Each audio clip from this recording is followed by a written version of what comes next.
Hello students, I Kinnari Dave of Standard 11, Unit 5, States of Matter, Part 9. After studying the Graham's law of diffusion and finally the kinetic molecular theory of the gas studied.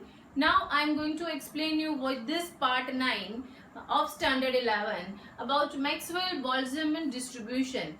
As we have studied in the kinetic molecular theory, for the concept of kinetic and molecular together, we know that by increasing the temperature, randomness of the particular gas molecules movement is increased and they collide with one another and on the wall of the container also, and they change the direction by increasing or by decreasing the speed. So we have studied that particular temperature, the different molecule of the gas, they have the different speed, and its speed is depends on the temperature, as we can say. Means we know that all the gas molecules are continuously in motion. Correct student?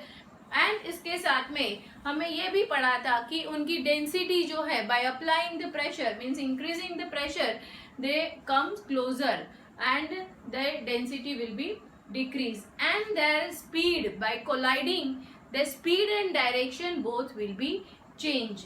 तो यहाँ पर हमें वो ही देखना है कि speed increase करते हैं हम तो कोई कोई मॉलिक्यूल स्लो डाउन भी हो जाते हैं, बट देयर एवरेज स्पीड में कोई फर्क नहीं आता है. तो उसे हमने यहाँ पर कंसीडर किया है मोल फ्रैक्शन, मॉलिक्यूल के मोल फ्रैक्शन में कंसीडर कर रहे हैं बोल्ट्जमैन ने. और उसने यहाँ ये बताया है कि फ्रैक्शंस ऑफ मॉलिक्यूल कोई इंक्रीज होती है स्पीड, किसी की स्पीड डिक्रीज होती है. तो उनके जो फ्रैक्शंस ऑफ मॉलिक्यूल जो है वो पर्टिकुलर स्पीड ही रहती है, वहां पर कोई चेंजेस नहीं आता है. और ऊपर से टेम्परेचर अगर हम इंक्रीज करते हैं तो उनकी जो पोर्टेबल स्पीड है, एवरेज पोर्टेबल स्पीड है, वो डिक्रीज हो जाती है. That I am going to explain you through the graph. So just let us look at the board. I Kinnari Dave of Ambi Patel English Medium School. Now you are watching Standard 11 Unit 5 States of Matter Part 9 Maxwell and Boltzmann distribution. Here the fractions of molecule, we are talking about fractions of molecule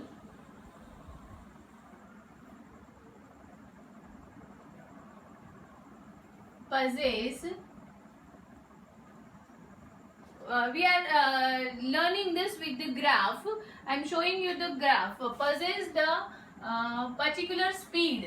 They have the each one is having their particular speed,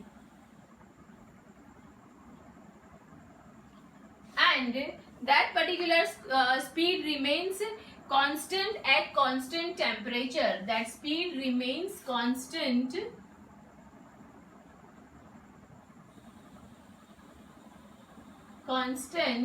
where we'll keep the temperature as a constant. Now I am explaining you this with the graph. Here on the y-axis we are going to take the fractions of molecule. उसकी जो हम speed है वो ले रहे हैं उसके versus में. तो यहाँ x एक्सिस पे हम मॉलिक्यूल की स्पीड लेते हैं और यहाँ हम लेते हैं fractions of molecule. Fraction of molecule. So now if we'll try to draw this graph, from this graph we'll get the portable speed, average portable speed हमें मिलेगी. So यहाँ पर हम देख सकते हैं this is the एक पीक आता है और वो पीक के बाद में वो ग्राफ सडनली वो नीचे की ओर जाता है. So suppose we are thinking this is the temperature T1. ये जो ग्राफ हमने ड्रॉ किया है वो T1 टेम्परेचर पे ड्रॉ किया है.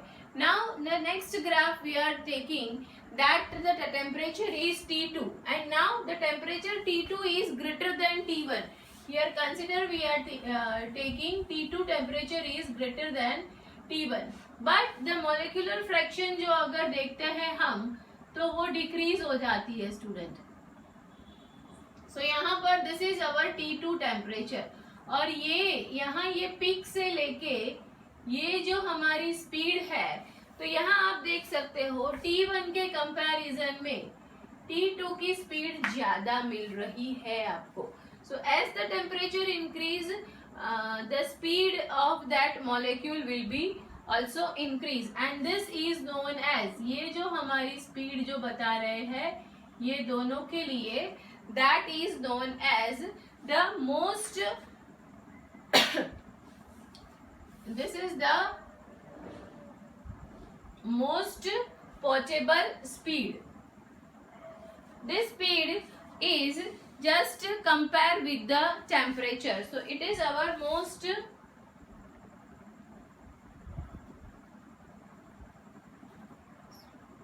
speed. और यहाँ अगर हम देख सकते हैं कि ये जो हमारी स्पीड है वो टेम्परेचर इंक्रीज करने से, ये मैंने बताया कि T2 is greater than T1 है. So as the temperature is increase the speed is increase. Y, इसके ऊपर से हमें गैस का कौन से प्रॉपर्टीज जो हम यहाँ कंसिडर कर सकते हैं, हमें ये भी मालूम है कि टेम्परेचर इंक्रीज करने से average speed of the molecule जो है वो मॉलिक्यूल की एवरेज स्पीड भी इंक्रीज हो रही है. तो यहाँ पर ये सारी कंडीशंस उसी के साथ में, वो प्रॉपर्टी के साथ में मैच कर रही है. Means if we increase the temperature then what happen, this portable speed, this speed is also increase.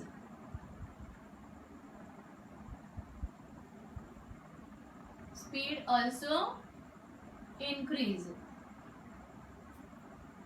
ये यहाँ देख सकते हो T2 के साथ में ये हमारी जो प्रिफरेबल उसकी जो स्पीड है वो इंक्रीज हो गई.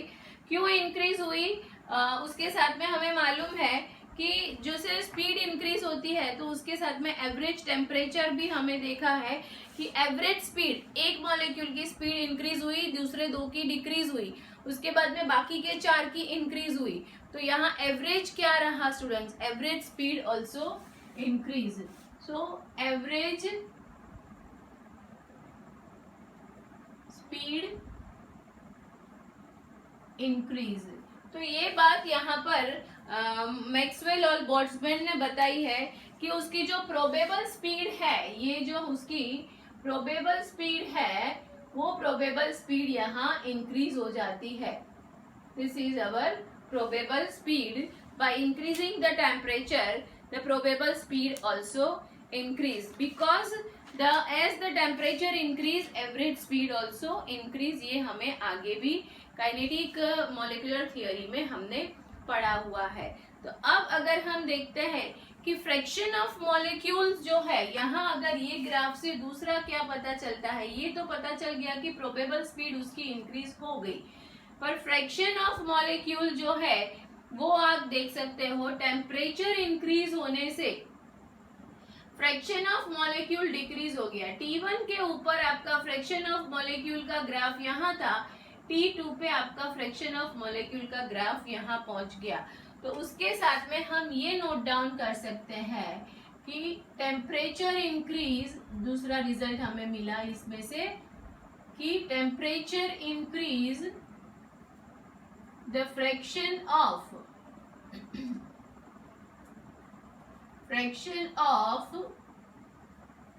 molecule decrease. जो आप देख सकते हो यहाँ पर ये आपका फ्रैक्शन ऑफ मॉलिक्यूल यहाँ मिल रहा है जो उससे हायर है, और ये टेम्परेचर T2 जो टेम्परेचर हायर है उस टाइम पे फ्रैक्शन ऑफ मॉलिक्यूल आपका कम मिल रहा है. So this is the deviation which we can say that Maxwell Boltzmann distribution. तो ये उसने बताया and this is shows the property of the gases. Now our today's the next topic is deviation of the ideal gas. That law कि भाई real gas ideal gas की तरह behave क्यों नहीं करता है और आइडियल गैस रियल गैस की तरह कब बिहेव कर सकते हैं. So here we are going to take about the next topic, that is the deviation from the ideal gas law.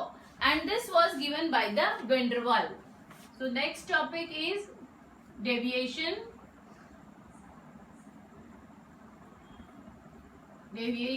of ideal gas law.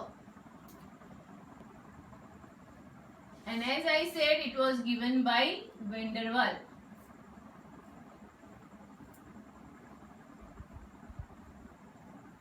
So here according to this we know that ideal gas का equation हमें मालूम है PV is equal to nRT है. तो PV is equal to nRT under all condition. अगर हमें ये पता है कि all the three laws, if any of the gas follows strictly, then only it consider as a ideal gas. But we know that it is a hypothetical, it is just a theoretical. Exactly, it is not at all possible. So ये यहाँ पर हर एक condition अलग करके हम try करते हैं देखने के लिए कि कौन से टाइम पे वो आइडियल गैस जो है वो बिहेव करता है. तो at that time we can say that by the increasing the temperature and decreasing the pressure. ये एक कंडीशन ऐसी आती है कि उस टाइम पे this gas behave as an real gas, जो यहाँ हम देखेंगे कि उस टाइम पे कंडीशन क्या होनी चाहिए. तो आपको करना क्या होगा, आपको टेम्परेचर को इंक्रीज करना है और प्रेशर को डिक्रीज करना है. So that time the gas law follows. पर कौन से गैसेस, तो जो गैस जो है वो इजीली लिक्विफाई हो सकते हैं. जैसे H2N2O2 की बात करते हैं स्टूडेंट्स, तो that gas will never easily liquefy. yes, but CO2, CH4, SO2 ऐसे जो एग्जाम्पल है वो गैस बहुत इजीली लिक्विफाई हो सकते हैं. सो यहाँ पर हमें वो देखना है कि by increasing the temperature and by decreasing the pressure, like CO2, SO2 gases, they are the real gases but they behave as a ideal gas. तो ये यहाँ हमें देखना है. So just we'll write here, as we know PV is equal to RT. क्योंकि हम N is equal to 1 mole consider करते हैं तो हम यहाँ PV is equal to RT ले रहे हैं. अब जैसे मैंने बताया कि हमें टेम्परेचर इंक्रीज करना है और प्रेशर को डिक्रीज करना है, तो यहाँ एक गैस के लिए कंप्रेसिबिलिटी फैक्टर लेते हैं कि वो कंप्रेसिबिलिटी फैक्टर का वैल्यू कितना आता है. तो गैस इज मोर कंप्रेसिबल और less compressible can be identify. So यहाँ पर हम ले रहे हैं इसके कि PV is equal to nRT जो है उसमें हम कंसिडर करते हैं Z is equal to PV upon nRT. So Z जो है वो हमने लिया है यहाँ पर कंप्रेसिबिलिटी फैक्टर. तो PV is equal to nRT में Z की वैल्यू आपके पास क्या क्या हो सकती है. अगर Z की वैल्यू 1 है तो you can say that gas is behave as a ideal gas if the value of Z is 1. अगर Z की वैल्यू जो है वो लेस देन 1 है, मतलब कि नेगेटिव है, Z की वैल्यू लेस देन 1 है, तो you can consider that gas is deviation is negative deviation. और वो मैंने बताया आपके पास में N2O2 उस तरह की जो गैसेस है वहां पर Z की वैल्यू नेगेटिव और डेविएशन शो करती है, which we are going to see just now by the graph.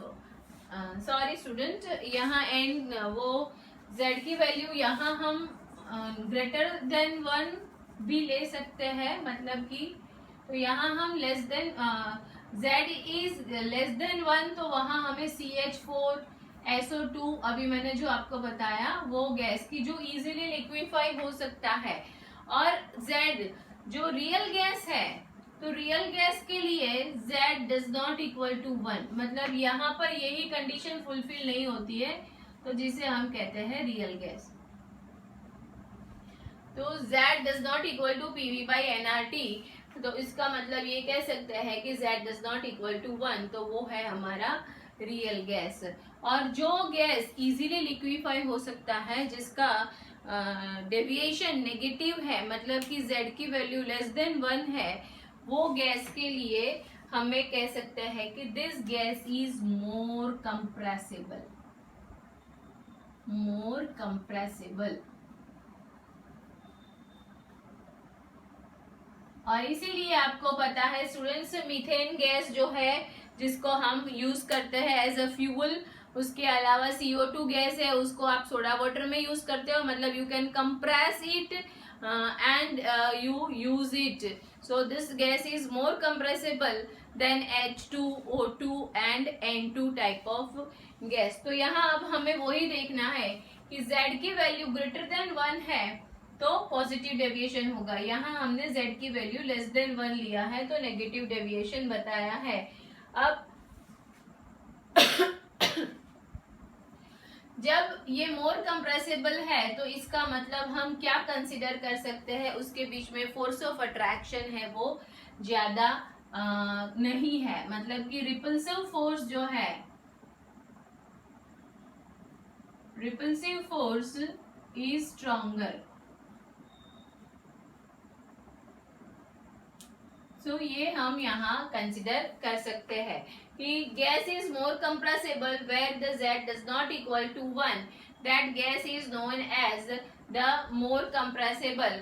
और जिसके पास में हम बोल सकते हैं कि Z की वैल्यू अगर 1 है, चलो रियल गैस को हम छोड़ देते हैं क्योंकि हमें रियल गैस के बारे में अभी देखना नहीं है। तो if we say that if the value of Z is greater then 1, तो यहाँ होगा हमारा पॉजिटिव डेविएशन।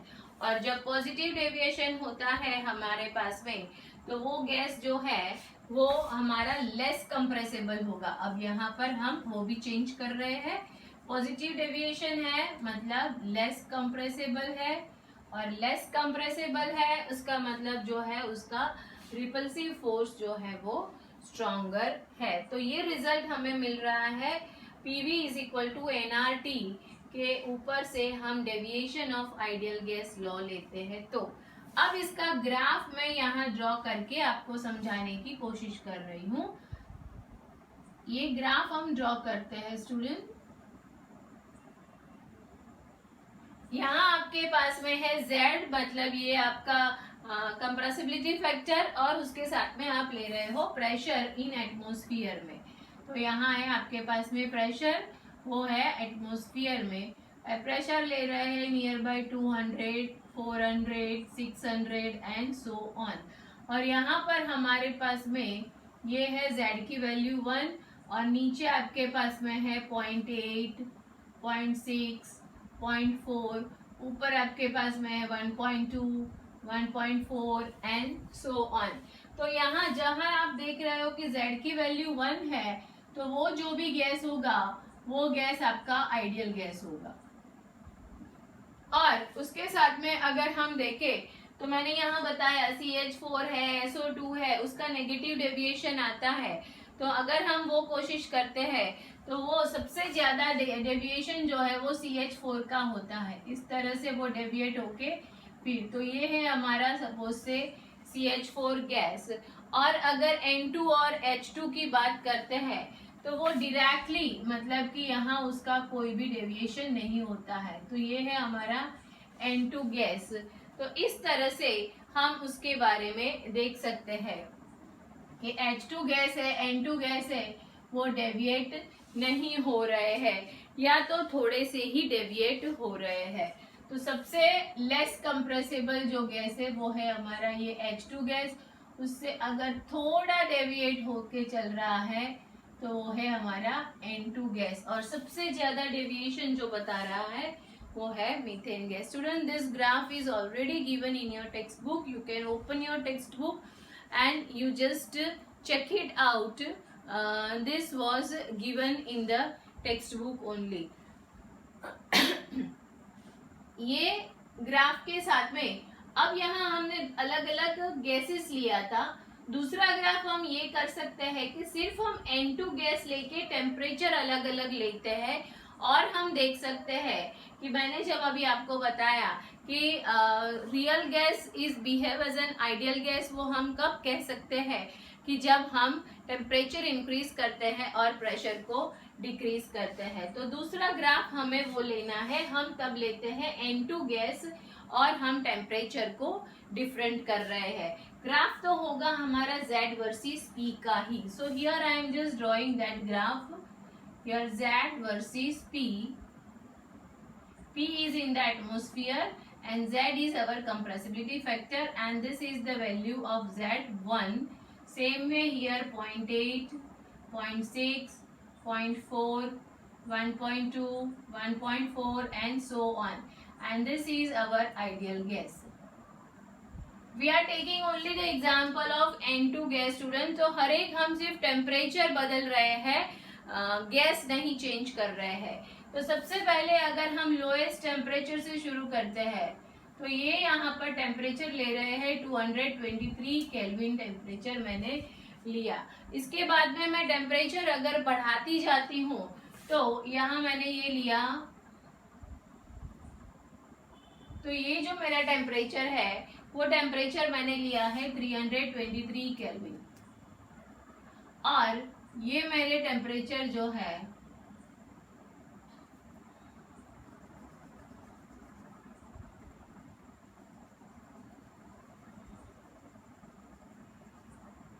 ये जो मेरा टेम्परेचर है वो है 323 केल्विन, और ये जो मेरा टेम्परेचर है वो है 373 kelvin. Students you can see that 373 kelvin temperature जो है, मैंने यहाँ टेम्परेचर इंक्रीज किया तो ये जो मेरा गैस था N2 गैस, उसको आप देख सकते हो कि उसका बिहेवियर में कोई चेंजेस नहीं आया. तो यहाँ पर for N2 gas at different temperature if will see from above graph, means from this graph you can say that by increasing the pressure and decreasing the temperature the N2 gas shows the more deviation, है ना. यहाँ पर आप देख सकते हो कि by increasing the pressure, pressure increase किया आपने और temperature को decrease किया तो deviation कहाँ सबसे ज्यादा आया. so here we can see that deviation of N2 gas is seen by, यहाँ आपने क्या किया, टेम्परेचर को आपने कर दिया है डिक्रीज.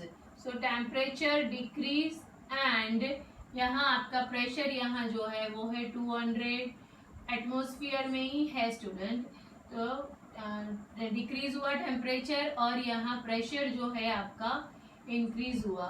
तो N2 गैस का मोस्ट डेविएशन आपको दिखा है. तो ये है हमारा डेविएशन ऑफ आइडियल गैस जो वैन डर वाल ने हमें बताया, और ये डिफरेंट गैसेस के लिए लिया था हमने. यहाँ एक पर्टिकुलर गैस लेके अलग टेम्परेचर से ये हमने ग्राफ ड्रॉ किया. तो अब हमें ये देखना है कि अगर हम ये इक्वेशन को मॉडिफाई करते हैं और उसके लिए हम कंडीशंस अलग अलग रखते हैं तो क्या होता है. तो हम दो तरह से ये इक्वेशन को मॉडिफाई कर सकते हैं स्टूडेंट्स. एक जो है, क्योंकि हमारा ये इक्वेशन वॉल्यूम एंड स्पीड के ऊपर ही आधारित है, तो हमें सबसे पहले वॉल्यूम और स्पीड के साथ में फोर्स ऑफ अट्रैक्शन भी रहेगा हमारा.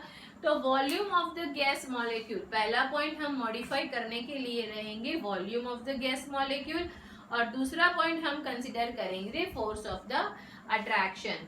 तो उसके लिए हम कह लेते हैं P की वैल्यू जो है PV is equal to nRT.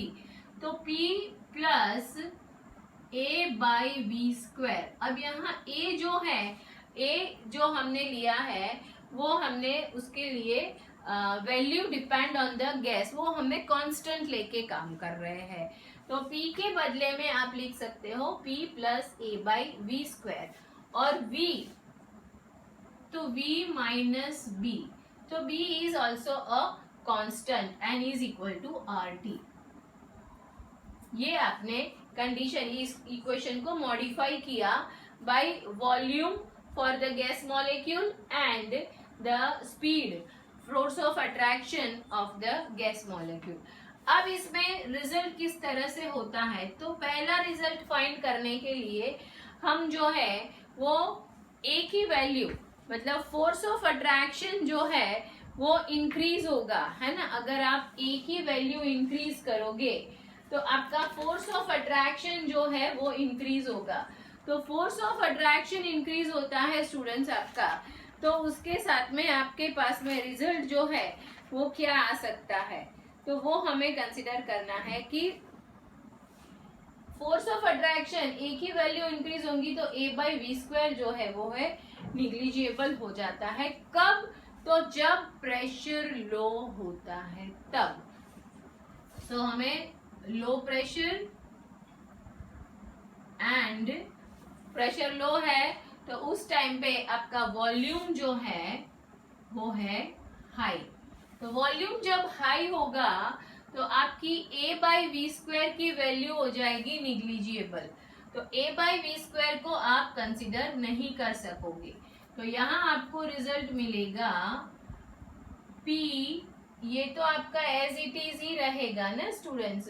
तो ये आपका निग्लिजिएबल हो गया, तो A निग्लिजिएबल हो गया तो B ऑल्सो निग्लिजिएबल हो जाएगा। क्यों? क्योंकि आपने प्रेशर लो कर दिया है, वॉल्यूम आपका बढ़ गया है। तो यहाँ आपके पास में कंडीशन रही सिर्फ PV is equal to RT।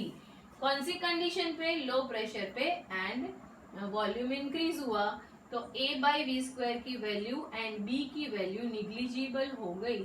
तो आपका जो आइडियल गैस इक्वेशन था वो कोई चेंजेस नहीं आया, वही का वही ही रहा। अब हम दूसरी कंडीशन लेते हैं। उस टाइम पे हम टेम्परेचर जो है वो टेम्परेचर को और प्रेशर को, तो यहाँ पर हम प्रेशर जो है यहाँ लो किया था, अब प्रेशर को मॉडरेट कर रहे हैं।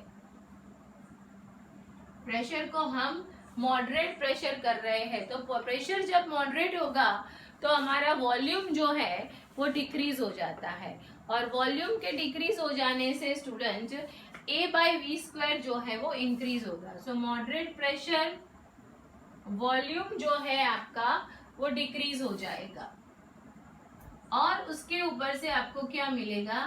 A बाई वी स्क्वायर जो है वो A by V square increase होगा, A by V square increase होगा, पर B है वो निग्लिजिबल हो गया क्योंकि प्रेशर आपने मॉडरेट कर दिया है। तो वॉल्यूम कम हो गया, वॉल्यूम कम हो जाने से इसकी वैल्यू बढ़ जाएगी, और इसकी वैल्यू बढ़ जाने से आपके पास में ये वैल्यू निग्लिजिबल हो सकती है। तो आपका रिजल्ट क्या रहेगा?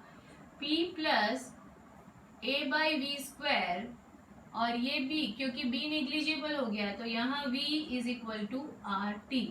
तो अब आप इसके साथ में PV is equal to RT और ये V और V कट करके आप लिख सकते हो। सो यहाँ मिलेगा आपको ये आपका जो A बाई वी है उसको आप दूसरी साइड में लेके जाओगे तो वो माइनस में कन्वर्ट हो जाएगा। तो यहाँ होगा PV is equal to RT और ये minus A by V square. तो ये दूसरा रिजल्ट मिला। ये हमारा पहला रिजल्ट था पहली कंडीशन पे, ये दूसरा रिजल्ट हुआ हमने मॉडरेट प्रेशर किया तब। अब उसके बाद में थर्ड कंडीशन पे आपको क्या करना है? प्रेशर को हाई करना है। तो थर्ड कंडीशन में आप ले रहे हो प्रेशर इंक्रीज कर रहे हो, हाई कर रहे हो। तो प्रेशर इंक्रीज करोगे आप तो वॉल्यूम क्या होगा? स्मॉल हो जाएगा। आप दबा रहे हो बलून को, तो बलून जब दबाओगे तो उसका वॉल्यूम क्या है? कम हो जाता है। सो प्रेशर इंक्रीज, वॉल्यूम जो है वो आपका डिक्रीज हो जाएगा। तो अब आपकी कौन सी वैल्यू निग्लिजिबल हो जाएगी? तो ये वैल्यू निग्लिजिबल हो जाएगी। तो A बाई वी स्क्वायर जो है वो निग्लिजिबल हो गया। अब A बाई वी स्क्वायर की वैल्यू निग्लिजिबल हो जाने से क्या हो गया आपके पास में? यहाँ पर आपका जो ये है तो P और फिर आपके पास में ये रहा ब्रैकेट में V minus B is equal to RT। तो अब आपके पास में रहा PV minus PB is equal to RT। ये आपके पास में इक्वेशन रहता है। तो अब आप इसको कर सकते हो PV is equal to RT, और ये प्लस माइनस है तो इधर आ गया, तो मिला आपको प्लस PB। ये कब मिला? जब आपने प्रेशर को हाई किया तब। अब फोर्थ वाला जो कंडीशन है वो हम कर रहे हैं, यहाँ पर टेम्परेचर को हाई कर रहे हैं। ये तीन कंडीशन पे हमें प्रेशर को लो किया, मॉडरेट किया और हाई किया। अब हम टेम्परेचर ले रहे हैं। तो फोर्थ कंडीशन में when we increase the temperature, तो टेम्परेचर जब हाई होगा तो हमें पता है कि A बाई वी स्क्वायर जो है वो निग्लिजिबल हो जाएगा। So a by V square negligible होगा, उसके साथ साथ में हमने यहाँ पर भी देखा था कि a by V square negligible होता है, उसके साथ में b भी निग्लिजिबल होता है. तो here we get a by V square and b both are negligible. Both are negligible. अब अगर दोनों निग्लिजिबल हो जाएगा तो आपको पता है कि वो हमारा कंडीशन हो ही आएगा. तो हम कह सकते हैं कि वो कंडीशन पे real gas behave as an ideal gas. तो कब real gas behave as an ideal gas होता है? When the temperature is increase and pressure is decrease. जो मैंने आपको शुरुआत में यही बात से स्टेटमेंट हमने शुरू किया था कि कब वो गैस लॉ फॉलो करता है. तो वो गैस लॉ तभी फॉलो करेगा at high temperature and low pressure. So यहाँ पर भी हमने देखा कि टेम्परेचर डिक्रीज किया, प्रेशर इंक्रीज किया तो डेविएशन दिखाई दिया. और यहाँ हम प्रूव कर सकते हैं कि the real gas follows when the temperature is increase and pressure is decrease. तो ये जो हमने पढ़ा that is deviation of ideal gas law which was given by the van der Waal. Student, ये सारे रिजल्ट जो है वो हमारे लिए इम्पॉर्टेंट है as we know because this unit is basically for the numericals also because number of numericals is to be solved. एक एक डेरिवेशन के बाद में हमें उसकी प्रैक्टिस करनी ही पड़ेगी. So students, study well properly. अब उसकी प्रैक्टिस करना. And yes, if you are not going to understand, you can write me, you can ask me in my mail ID and just comment related to the video. So if you want any of the other topic video, that also you can ask me. I am ready to make for you. Okay students, thank you.